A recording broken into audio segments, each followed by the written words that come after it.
drejtorat e shkollave, pasi bien ndër ingerencat e komunës, drejtorat e shkollave, a do t'i vendosësh njerëz që të vinë të bime, a do t'i vendosësh njerëz profesionistë, pasi edhe ti ke fëmijë edhe une, kjo ndikon që rezultati i arsimimit të fëmijëve tu është në dorën atyre.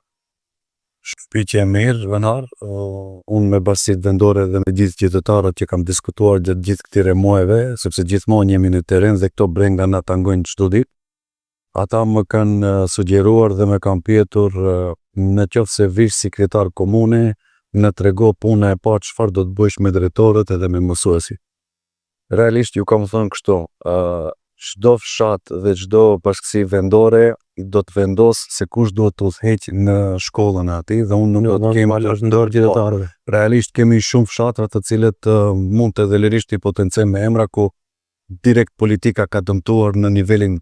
më të ulët të mundshëm dhe fatkeqësisht këto e vuajnë fëmijët tanë siç potencove të cilët mësojnë në ato shkolla, janë bërë dorë indirekte e keqpërdorimeve të atyre të cilët kanë menaxhuar dhe ka keq menaxhuar. Fatkeqësisht ata në kohë zgjedhore arrin të bëjnë edhe kështu rotacionesh, kemi rastin edhe në këtë fushat parazgjedhore ku kanë bërë disa rotacione në shkollë dhe kanë ndruar disa drejtorë, disa mësues, këta e bëjnë vetëm në fushat parazgjedhore dhe